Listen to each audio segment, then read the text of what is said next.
ಸಖತ್ ಖಾರ ಬಣ್ಣ ಮತ್ತು ರುಚಿ ಆಚಿ ಚಿಲ್ಲಿ ಪೌಡರ್.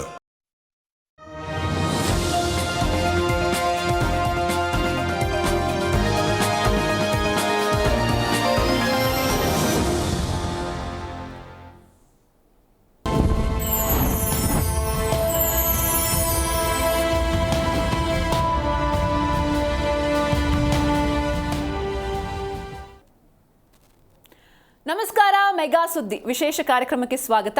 ನಾನು ಸಿಂಚನಾ. ಚಿನ್ನದ ಬಳಕೆಯಲ್ಲಿ ಭಾರತ ವಿಶ್ವದ 2ನೇ ಸ್ಥಾನದಲ್ಲಿದೆ. ಭಾರತೀಯರಿಗೆ ಚಿನ್ನದ ಮೇಲೆ ವ್ಯಾಮೋಹ ಸ್ವಲ್ಪ ಜಾಸ್ತಿನೇ ಇದೆ. ಮದುವೆ ಸಮಾರಂಭ, ಅಕ್ಷಯ ತೃತೀಯ ಹೀಗೆ ವಿಶೇಷ ಸಂದರ್ಭಗಳಿಗೆ ಮಾತ್ರವಲ್ಲದೆ ಕಷ್ಟ ಕಾಲದಲ್ಲಿ ಬೇಕಾಗುತ್ತೆ ಅಂತ ಹೂಡಿಕೆಯ ದೃಷ್ಟಿಯಿಂದಲೂ ಕೂಡ ಭಾರತದಲ್ಲಿ ಚಿನ್ನಕ್ಕೆ ಮಹತ್ವದ ಸ್ಥಾನ ಇದೆ. ಆದರೆ ದಿನದಿಂದ ದಿನಕ್ಕೆ ಚಿನ್ನ ದುಬಾರಿ ಆಗ್ತಾ ಇದೆ. ಇದಕ್ಕೆ ಕಾರಣ ಏನು? ಬೆಲೆ ಕಡಿಮೆ ಆಗೋದೇ ಇಲ್ವಾ? ಈ ಬಗ್ಗೆ ಇವತ್ತು ಮಾತಾಡೋಣ. ಇದೇ ಹೊತ್ತಿನ ವಿಶೇಷ. ಬಂಗಾರ ಬಲು ಭಾರ.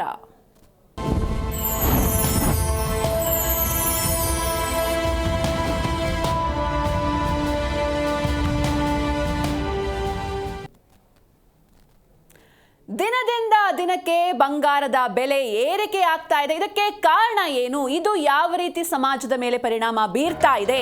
ಸರ್ವಕಾಲಿಕ ಗರಿಷ್ಠ ಮಟ್ಟ ತಲುಪಿದೆ ಚಿನ್ನದ ದರ.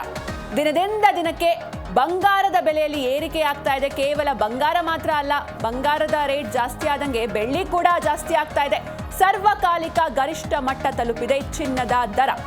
10 ಗ್ರಾಂ ಚಿನ್ನದ ದರ ಈಗ 1.5 ಲಕ್ಷ ರೂಪಾಯಿನತ್ತ ಸಾಗ್ತಾ ಇದೆ.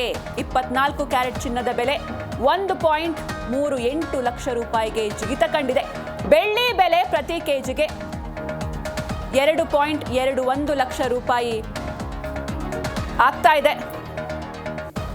ಬೆಂಗಳೂರಲ್ಲಿ 22 ಕ್ಯಾರೆಟ್ 10 ಗ್ರಾಂ ಚಿನ್ನದ ದರ 1.27 ಲಕ್ಷ.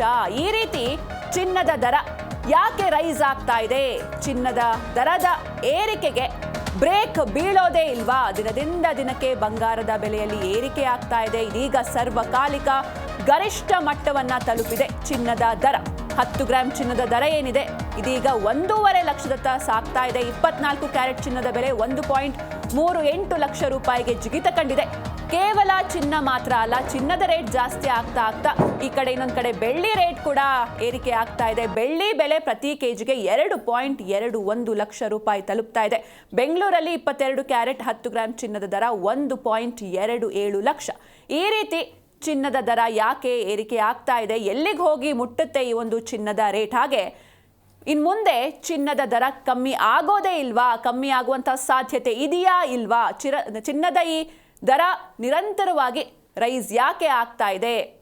ಇದಕ್ಕೆ ಬ್ರೇಕ್ ಬೀಳೋದೇ ಇಲ್ವಾ? ಇದೆಲ್ಲದರ ಬಗ್ಗೆ ಇವತ್ತು ಡಿಸ್ಕಸ್ ಮಾಡ್ತಾ ಹೋಗೋಣ. ಇನ್ನು ಈ ಚಿನ್ನದ ದರ ಏರಿಕೆ ಯಾವ ರೀತಿ ಕಾಣ್ತು ಅಂತ ನೋಡ್ತಾ ಹೋಗೋದಾದ್ರೆ 10 ಗ್ರಾಂ ಚಿನ್ನದ ಬೆಲೆ 1940ರಲ್ಲಿ ಕೇವಲ 36 ರೂಪಾಯಿ ಇತ್ತು. ಇನ್ನು 1960ರಲ್ಲಿ 111 ರೂಪಾಯಿ ಆಯಿತು. 1980ರಲ್ಲಿ 1330 ರೂಪಾಯಿ ಆಗುತ್ತೆ. ಇನ್ನು 2000 ಇಸ್ವಿಯಲ್ಲಿ 4400 ರೂಪಾಯಿ ಇರುತ್ತೆ 10 ಗ್ರಾಂ ಚಿನ್ನದ ಬೆಲೆ. ಇನ್ನು 2010ರಲ್ಲಿ 18500 ರೂಪಾಯಿ ಆಗುತ್ತೆ. 2020ರಲ್ಲಿ 48480 ರೂಪಾಯಿ ಆಗುತ್ತೆ. ಇದೀಗ 2025 ಈಗ ಬೆಂಗಳೂರಲ್ಲಿ 22 ಕ್ಯಾರೆಟ್ 10 ಗ್ರಾಂ ಚಿನ್ನದ ದರ 1.27 ಲಕ್ಷ ರೂಪಾಯಿ ತಲುಪ್ತಾ ಇದೆ.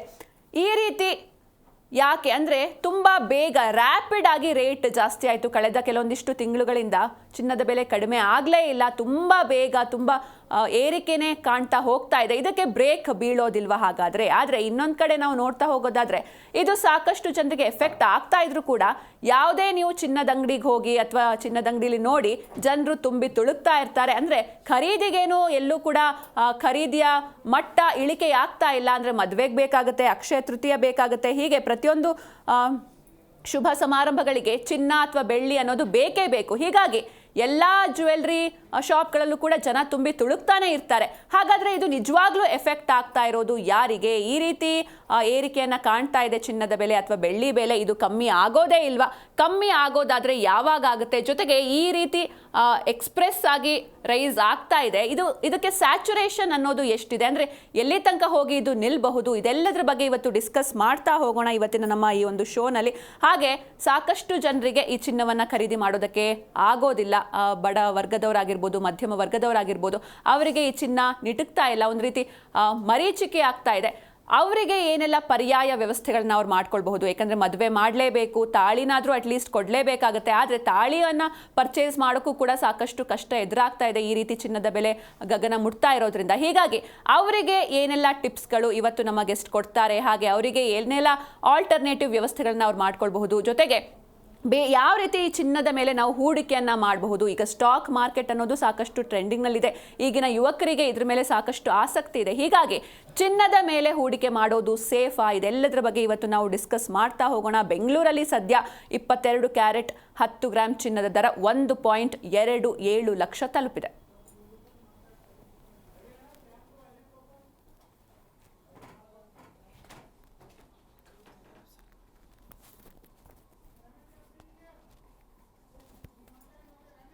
ಎಸ್, ಈ ಬಗ್ಗೆ ಮಾತಾಡೋದಕ್ಕೆ ನಮ್ಮ ಸ್ಟುಡಿಯೋಗೆ ಗೆಸ್ಟ್ ಬಂದಿದ್ದಾರೆ. ಮೊದಲಿಗೆ ಅವ್ರನ್ನ ವೆಲ್ಕಮ್ ಮಾಡೋಣ. ನಮ್ಮ ಜೊತೆ GV ಶ್ರೀಧರ್ ಅವರಿದ್ದಾರೆ. ಇವರು ಸಲಹೆಗಾರರು ಹಾಗೂ ಜ್ಯುವೆಲರಿ ಅಸೋಸಿಯೇಷನ್ ಬೆಂಗಳೂರು ಮತ್ತು ತಜ್ಞರು. ನಮಸ್ತೆ ಸರ್, ಕಾರ್ಯಕ್ರಮಕ್ಕೆ ಸ್ವಾಗತ. ಜೊತೆಗೆ ಸಮಾಜ ಸೇವಕಿ ಅವನಿಕಾ ಅವರು ಕೂಡ ಇದ್ದಾರೆ. ನಮಸ್ತೆ ಮೇಡಮ್, ಕಾರ್ಯಕ್ರಮಕ್ಕೆ ಸ್ವಾಗತ. ಸೊ ಮೊದಲಿಗೆ ಸರ್, ನಿಮ್ಮಿಂದ ಶುರು ಮಾಡೋದಾದ್ರೆ, ಈ ಚಿನ್ನದ ಬೆಲೆ ಈ ರೀತಿ ಏರಿಕೆ ಆಗ್ತಾ ಇರೋದಕ್ಕೆ ಕಾರಣ ಏನು ಅಂತ?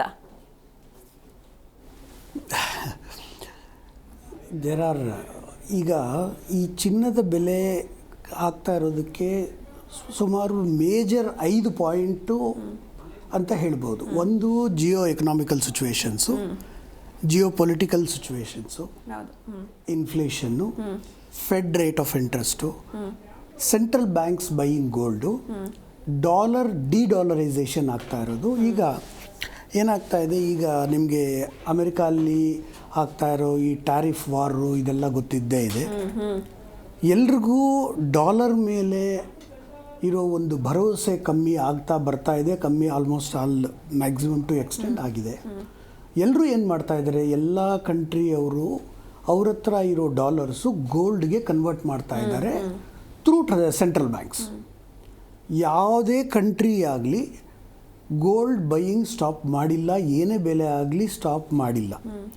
ಅದಾದಮೇಲೆ ಏನೇ ಪರಿಣಾಮ ಇದೆ, ಎಲ್ಲಿ ಏನೇ ಟೆನ್ಷನ್ ಆಗಲಿ, ಎಲ್ಲಿ ಯಾವುದೇ ಒಂದು 2 ದೇಶಗಳ ಮಧ್ಯೆ ವಾರ್ ಆಗಲಿ, ಮತ್ತು ಯಾವ ಥರ ರೆಸಿಷನ್ ಕಂಡು ಬರಲಿ, ಏನೇ ಇದಾಗಲಿ, ಫಸ್ಟ್ ಇಂಪ್ಯಾಕ್ಟ್ ಬೀರೋದು ಗೋಲ್ಡ್ ಮೇಲೆ. ಬಿಕಾಸ್ ನಮ್ಮ ಥ್ರೂಔಟ್ ವರ್ಲ್ಡಲ್ಲಿ gold has been treated as safe haven ಅಂತ. ಯಾವುದು ಏನು ಆಗಿದ್ರೂ ಗೋಲ್ಡ್ಗೆ ಏನು ಪ್ರಾಬ್ಲಮ್ ಆಗಲ್ಲ ಅಂತ ಒಂದು ನಂಬಿಕೆ ಇದೆ. ಪ್ಲಸ್ ಅದೇ ಥರ ಪ್ರೂವ್ ಆಗ್ತಾ ಇದೆ ಗೋಲ್ಡ್. ಸೊ ಇಲ್ಲಿ ಈಗ ಇರೋ ಪರಿಸ್ಥಿತಿಗಳಲ್ಲಿ ಕಮ್ಮಿ ಆಗೋ ಸಾಧ್ಯತೆಗಳು ಕಾಣ್ತಾ ಇಲ್ಲ. ಯಾವುದೂ ರೀಸನ್ ಇಲ್ಲ ಕಮ್ಮಿ ಆಗೋದಕ್ಕೆ. ಬಟ್ ಏನನ್ನ ಸ್ಮಾಲ್ ಕರೆಕ್ಷನ್ಸ್ ಬರ್ಬೋದು. ಸ್ಮಾಲ್ ಕರೆಕ್ಷನ್ಸ್ ಇಂದು 50 ರೂಪಾಯಿ, 20 ರೂಪಾಯಿ, 500, 100 ರೂಪಾಯಿ ಆ ಥರ ಬಂದಾಗ ಆಪರ್ಚುನಿಟೀಸ್ ಯೂಸ್ ಮಾಡ್ಕೋಬೇಕು. ಅದು ಬಿಟ್ಟು ಯಾವುದೇ ಮೇಜರ್ ಕಾರಣಗಳು ಗೋಲ್ಡ್ ಕಮ್ಮಿ ಆಗೋದಕ್ಕೆ ಕಾಣ್ತಾನೆ ಇಲ್ಲ. ಸೊ ಕಮ್ಮಿ ಆಗಲ್ಲ ಅಂತ ಹೇಳ್ತೀರಾ ನೀವು? ಕಮ್ಮಿ ಆಗಲ್ಲ ಅಂತ ಇದಾಗ್ತಾ ಇದೆ. ಹಿಸ್ಟ್ರಿ ಏನು ಹೇಳುತ್ತೆ ಅಂದರೆ, ಈಗ ಯಾವಾಗಲೂ ಗೋಲ್ಡ್ ಎಷ್ಟಾಗಿದೆ ಅಂತ ತಾವು ತುಂಬ ಚೆನ್ನಾಗಿ ಹೇಳ್ತಾ ಇದ್ರಿ, ಯಾವ ವರ್ಷದಲ್ಲಿ ಹೆಂಗಿದೆ ಅಂತ ಹೇಳಿಬಿಟ್ಟು. ಯಾವುದೇ ಆದ್ರೂ ಕಮ್ಮಿ ಫುಲ್ ಫಾಲ್ ಆಗಿದ್ದೇ ಇಲ್ಲ. ಫಾಲ್ ಆದ್ರೂ ಇಮಿಡಿಯೇಟ್ ಕರೆಕ್ಷನ್ ಥರ ಬಂದು ಇಮಿಡಿಯೇಟ್ ರಿಕವರ್ ಆಗ್ತಾ ಇದೆ. ಸೊ ಗೋಲ್ಡ್ ಮೇಲೆ ಮಿಡ್ ನೈಟ್ ಎನ್ಕ್ಯಾಶಬಲ್ ಕಮಾಡಿಟಿ ಅಂತ ಹೇಳ್ಬೋದು ನಾವು. ಇದು ಜ್ಯುವೆಲ್ರಿ ಥರ ಯೂಸ್ ಮಾಡ್ಕೋಬೋದು. ಮನೆಯಲ್ಲಿ ಏನಾರ ಪ್ರಾಬ್ಲಮ್ ಇದ್ದರೆ ಅದು ಆಪತ್ ಬಾಂಧವ ಥರ ಯೂಸ್ ಆಗುತ್ತೆ. ಸೊ ಪ್ರತಿಯೊಂದರಲ್ಲೂ ಗೋಲ್ಡು ಯೂಸ್ ಆಗ್ತಾ ಇದೆ.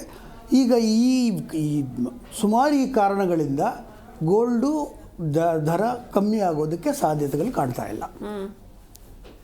ಓಕೆ ಸರ್, ಎಸ್, ಈ ಬಗ್ಗೆ ಮಾತಾಡೋದಕ್ಕೆ ಇನ್ನೊಬ್ರು ಗೆಸ್ಟ್ ಕೂಡ ಝೂಮಲ್ಲಿ ಜಾಯ್ನ್ ಆಗಿದ್ದಾರೆ. ಟೆಕ್ನಾಲಜಿ ಎಕ್ಸ್ಪರ್ಟ್ ಹರೀಶ್ ಬಾಲಾ ಅವರಿದ್ದಾರೆ. ನಮಸ್ತೆ ಸರ್, ನನ್ನ ಧ್ವನಿ ಕೇಳಿಸ್ತಾ ಇದೆಯಾ? ಕೇಳಿಸ್ತಿದೆ, ನಮಸ್ತೆ. ಎಸ್ ಸರ್, ಇನ್ನು ಈ ದಿನದಿಂದ ದಿನಕ್ಕೆ ಗೋಲ್ಡ್ ರೇಟ್ ಜಾಸ್ತಿ ಆಗ್ತಾ ಇದೆ. ನಿಮ್ಮ ಪ್ರಕಾರ ಇದಕ್ಕೆ ಕಾರಣ ಏನು ಸರ್? ಈಗ ಗೋಲ್ಡ್ ರೇಟ್ ಹೇಗೆ ಫಿಕ್ಸ್ ಮಾಡ್ತಾರೆ ಇಂಟರ್ನ್ಯಾಷನಲಿ ಅಂತ ನಾವು ಫಸ್ಟ್ ಒಂದು ತಿಳ್ಕೋಬೇಕು. ಮೊದಲನೇದಾಗಿ ಗೋಲ್ಡ್ ರೇಟ್ ನ ಫಿಕ್ಸ್ ಮಾಡೋದಲ್ಲಿ ಡಿಮ್ಯಾಂಡ್ ಅಂಡ್ ಸಪ್ಲೈ ಅನ್ನೋದು ಬಹಳ ಇಂಪಾರ್ಟೆಂಟ್ ಕ್ರೈಟೀರಿಯಾ ಆಗಿದೆ. ಗೋಲ್ಡ್ ಮಾತ್ರ ಅಲ್ಲ, ಯಾವುದೇ ಒಂದು ವಸ್ತು ನಾವು ಅದನ್ನ ಬೆಲೆ ಹೆಚ್ಚಳ ಆಗೋದು ಕಮ್ಮಿ ಆಗೋದು ಎಲ್ಲ ಡಿಮ್ಯಾಂಡ್ ಅಂಡ್ ಸಪ್ಲೈ. ಡಿಮ್ಯಾಂಡ್ ಅಂದ್ರೆ ಎಷ್ಟು ಡಿಮ್ಯಾಂಡ್ ಇದೆ ಅದಕ್ಕೆ ತಕ್ಕಂತ ಸಪ್ಲೈ ಇದೆಯಾ ಅನ್ನೋದನ್ನ ನಾವು ಇದ್ ಮಾಡ್ಕೋಬೇಕು. ಒಂದು ಎಕ್ಸಾಂಪಲ್ ನಿಮ್ಗೆ ಕೊಡ್ಬೇಕಂದ್ರೆ, ಕೋವಿಡ್ ಟೈಮ್ ಅಲ್ಲಿ ಈ ಮಾಸ್ಕ್ಗಳು ರೇಟ್ ಬಹಳ ಜಾಸ್ತಿ ಆಯ್ತು. ಕಾರಣ ಯಾಕಂದ್ರೆ ಡಿಮ್ಯಾಂಡ್ ಜಾಸ್ತಿ ಇತ್ತು, ಸಪ್ಲೈ ಕಡಿಮೆ ಇತ್ತು. ಸೊ ಈಗ ಮಾಸ್ಕ್ಗಳು ಡಿಮ್ಯಾಂಡ್ ಅಷ್ಟು ಇಲ್ಲ. ನಾನೀಗ ಡೆಲ್ಲಿಯಿಂದ ಮಾತಾಡ್ತಾ ಇದ್ದೀನಿ. ಡೆಲ್ಲಿಯಲ್ಲಿ ನೋಡಿದ್ರೆ ಮಾಸ್ಕಿನ ಡಿಮ್ಯಾಂಡ್ಗಳು ಜಾಸ್ತಿ ಇದೆ, ಯಾಕಂದ್ರೆ ಇಲ್ಲಿ ಪೊಲ್ಯೂಷನ್ ಒಂದು ಪ್ರಾಬ್ಲಮ್ ಇರೋದ್ರಿಂದ. ಅದೇ ತರ ಬೆಂಗಳೂರಲ್ಲಿ ನೋಡಿದ್ರೆ ನಿಮಗೆ ಮಾಸ್ಕ್ಗಳನ್ನ ಅವಶ್ಯಕತೆ ಅಷ್ಟು ಇಲ್ಲ. ಸೊ ಡಿಮ್ಯಾಂಡ್ ಅಂಡ್ ಸಪ್ಲೈ ಒಂದು. ಎರಡನೇದು ಎಕನಾಮಿಕಲ್ ಅಂಡ್ ಪೊಲಿಟಿಕಲ್ ಅನ್ಸರ್ಟನಿಟಿ ಅನ್ನೋದು ಗೋಲ್ಡ್ ರೇಟ್ ನ ಅಫೆಕ್ಟ್ ಮಾಡುತ್ತೆ. ಅದು ಯಾಕೆ ಎಕನಾಮಿಕಲ್ ಅಂಡ್ ಪೊಲಿಟಿಕಲ್ ಅನ್ಸರ್ಟನಿಟಿ ಅನ್ನೋದು ಗೋಲ್ಡ್ ರೇಟ್ ನ ಅಫೆಕ್ಟ್ ಮಾಡುತ್ತೆ ಅನ್ನೋದು ನಾವು ಫಸ್ಟ್ ಅರ್ಥ ಮಾಡ್ಕೋಬೇಕು. ಯಾಕಂದ್ರೆ ಈಗ ಯಾವ್ದೋ ಒಂದು ದೇಶದಲ್ಲಿ ಒಂದು ಯುದ್ಧ ನಡೆಯುತ್ತೆ ಅಂತ ಅನ್ಕೊಳ್ಳಿ. ಆ ಯುದ್ಧ ನಡೆಯುವಾಗ ಹಿಂದಿಂದ ಥ್ರೂಔಟ್ ದ ಹಿಸ್ಟ್ರಿ ಹೆಂಗ ಆಗುತ್ತಂದ್ರೆ, ಜನ ಏನ್ ಮಾಡ್ತಾರೆ, ಅವ್ರ ಹತ್ರ ಇರೋ ಎಲ್ಲ ಕರೆನ್ಸಿ ಇದೆಲ್ಲ ಗೋಲ್ಡ್ ಆಗಿ ಟ್ರಾನ್ಸ್ಫರ್ ಮಾಡ್ಕೊಳ್ತಾರೆ. ಯಾಕಂದ್ರೆ ಅವ್ರು ಒಂದ್ ದೇಶ ಬಿಟ್ಟು ಇನ್ನೊಂದ್ ದೇಶಕ್ಕೆ ಬರುವಾಗ ಅವರು ಆ ದೇಶದ ಕರೆನ್ಸಿನ ತಗೊಂಡು ಇನ್ನೊಂದ್ ದೇಶಕ್ಕೆ ಬಂದ್ರೆ ಅವ್ರಿಗೆ ಎಕ್ಸ್ಚೇಂಜು ಮತ್ತೊಂದು ಇದ್ರಲ್ಲೆಲ್ಲ ಭಾರಿ ಪ್ರಾಬ್ಲಮ್ ಆಗುತ್ತೆ. ಅದಕ್ಕೆ ಏನ್ ಮಾಡ್ತಾ ಇದ್ರು, ಅವರು ಎಷ್ಟು ದುಡ್ಡು ಇದೆಯೋ ಅದನ್ನ ಗೋಲ್ಡ್ ಆಗಿ ಕನ್ವರ್ಟ್ ಮಾಡಿ ಆ ಗೋಲ್ಡ್ ನ ತಗೊಂಡು ಆ ದೇಶವನ್ನ ಬಿಟ್ಟು ಬೇರೆ ದೇಶಕ್ಕೆ ಬರ್ತಾರೆ. ಸೊ ಅವಾಗ ಆಟೋಮೆಟಿಕ್ಲಿ ನಿಮಗೆ ಆ ಒಂದು ಡಿಮ್ಯಾಂಡ್ ಅನ್ನೋದು ಜಾಸ್ತಿ ಆಗುತ್ತೆ. ಸೊ ಅದನ್ನು ಕೂಡ ಈ ಗೋಲ್ಡ್ ರೇಟ್ ಅನ್ನು ನಿಮಗೆ ಅಫೆಕ್ಟ್ ಮಾಡುತ್ತೆ. ಇನ್ನೊಂದು ಈ ಸೆಂಟ್ರಲ್ ಬ್ಯಾಂಕ್ಸ್ ಅಂತಾರೆ. ಎಲ್ಲಾ ದೇಶದಲ್ಲೂ ಈ ಕರೆನ್ಸಿನ ಕಂಟ್ರೋಲ್ ಮಾಡೋದು ಸೆಂಟ್ರಲ್ ಬ್ಯಾಂಕ್ಗಳು. ನಮ್ಮ ದೇಶದಲ್ಲಿ ರಿಸರ್ವ್ ಬ್ಯಾಂಕ್ ಆಫ್ ಇಂಡಿಯಾ ಇದೆ. ಈ ರಿಸರ್ವ್ ಬ್ಯಾಂಕ್ ಆಫ್ ಇಂಡಿಯಾ ಆಗ್ಲಿ, ಫೆಡರಲ್ ಬ್ಯಾಂಕ್ ಆಫ್ USA ಆಗ್ಲಿ, ಇವ್ರಲ್ಲೆಲ್ಲ ಆನ್ ವಾಟ್ ಬೇಸಿಸ್ ಆ ಕರೆನ್ಸಿ ಪ್ರಿಂಟ್ ಮಾಡ್ತಾರೆ ಅಂದ್ರೆ, ಅವರು ಕೈಯಲ್ಲಿ ಎಷ್ಟು ಗೋಲ್ಡ್ ಇದೆಯೋ ಆ ಗೋಲ್ಡ್ ಈಕ್ವಲ್ ಅಮೌಂಟ್ ಕರೆನ್ಸಿನ ಅವರು ಪ್ರಿಂಟ್ ಮಾಡ್ತಾರೆ. ಹಿಂದೆ ಒಂದ್ ಕಾಲ ಇತ್ತು, ಈ ಕರೆನ್ಸಿ ಅನ್ನೋದೇ ಗೋಲ್ಡ್ಗೆ ಒಂದು ಚೆಕ್ ತರ, ನನ್ನ ಹತ್ರ ಗೌರ್ಮೆಂಟ್ ಹತ್ರ ಇಷ್ಟು ಗೋಲ್ಡ್ ಇದೆ, ಆ ಗೋಲ್ಡ್ ಬದಲಾಗಿ ನಾವು ಇಷ್ಟು ಚೆಕ್ ತರ ಕೊಡ್ತೀವಿ ಅನ್ನೋದೇ ಕರೆನ್ಸಿ ಆಗಿ ಹಿಂದೆ US ಡಾಲರ್ ಮತ್ತೊಂದೆಲ್ಲ ಇತ್ತು. ಆ ಒಂದ್ ಕಾಲದಲ್ಲಿ gold value and currency value were disconnected. But still reserve bank ಕೈಯಲ್ಲಿ ಎಷ್ಟು ಗೋಲ್ಡ್ ಇದೆ, ಸೆಂಟ್ರಲ್ ಬ್ಯಾಂಕ್ ಕೈಯಲ್ಲಿ ಎಷ್ಟು ಗೋಲ್ಡ್ ಇದೆ. ಈಗ ನೀವು ಗೊತ್ತಿರಬಹುದು, ಒಂದು 2-3 ವರ್ಷಗಳ ಹಿಂದೆ ಏನಾಯ್ತಂದ್ರೆ, ಭಾರತ ಸರ್ಕಾರ ರಿಸರ್ವ್ ಬ್ಯಾಂಕ್ ಇಂದ ಸುಮಾರು 1,76,000 ಇದನ್ನ ಗೋಲ್ಡ್ಗಳನ್ನ ಮಾರಾಟ ಮಾಡಿ ಅದನ್ನ ದುಡ್ಡಾಗಿ ಕನ್ವರ್ಟ್ ಮಾಡಿತ್ತು ಅಂತ. ಆ ಟೈಮಲ್ಲಿ ನೋಡಿದ್ರೆ ನಿಮಗೆ ಏನಾಯ್ತು ಅಂದ್ರೆ, ಗೋಲ್ಡ್ ನ ಪ್ರೈಸ್ ಸ್ವಲ್ಪ ಕಡಿಮೆ ಆಗ್ತಾ ಬಂತು. ಈಗ ಮತ್ತೆ ಅದು ಡಿಮ್ಯಾಂಡ್ ಹೆಚ್ಚಾಗಿ ಈಗ ಗೋಲ್ಡಿನ ಬೆಲೆ ಹೆಚ್ಚಾಗ್ತಾ ಬರ್ತಿದೆ. ಇನ್ನೊಂದು US ಡಾಲರ್. ಗೋಲ್ಡ್ ಮಾರ್ಕೆಟ್ ಮಾತ್ರ ಅಲ್ಲ, ನಿಮ್ಗೆ ಗೊತ್ತಿದೆ, ಇಡೀ ಇಂಟರ್ನ್ಯಾಷನಲ್ ಮಾರ್ಕೆಟ್ ನಲ್ಲಿ even if crude oil price ಆಗ್ಲಿ ಎಲ್ಲಾನು ಕೂಡ transaction is happening through US dollars. ಈ US ಡಾಲರ್ US ಡಾಲರ್ ನ ಒಂದು ವ್ಯಾಲ್ಯೂ ಕಡಿಮೆ ಆಗ್ಬಾರ್ದು ಅನ್ನೋದಕ್ಕೋಸ್ಕರವೇ ಹಲವಾರು ಯುದ್ಧಗಳು ನಡೆದಿತ್ತು. ನಿಮಗೆ ಸದಾಮ್ ಹುಸೇನ್ ಅವರು ಇರಾಕ್ ಯುದ್ಧ ಆಗುವಾಗಲೂ ಕೂಡ ಏನಾಯ್ತು ಅಂತ ನೀವು ಇದು ಮಾಡಿದ್ರೆ, ಸದಾಮ್ ಹುಸೇನು ನಾನ್ ಇನ್ಮೇಲೆ US ಡಾಲರ್ನ ಯೂಸ್ ಮಾಡೋದಿಲ್ಲ, ನಾನ್ ಇನ್ಮೇಲೆ ದಿನಾರ್ ಯೂಸ್ ಮಾಡಿ ಟ್ರೇಡ್ ಮಾಡ್ತೀನಿ ಅಂತ ಅವರು ನಿರ್ಧಾರ ತಗೊಂಡ ಮೇಲೆನೆ ಇವರು ಈ ಆರೋಪಗಳು ಅವ್ರ ಹತ್ರ ನ್ಯೂಕ್ಲಿಯರ್ ವೆಪನ್ಸ್ ಇದೆ, ಅದಿದೆ ಅಂತ ಆರೋಪಗಳು ಹೇಳಿ ಅವ್ರ ಮೇಲೆ ಯುದ್ಧ ನಡೆಸಿದ್ರು. ಈಗ ಗೋಲ್ಡ್ ಪ್ರೈಸ್ ಕೂಡ ನಿಮಗೆ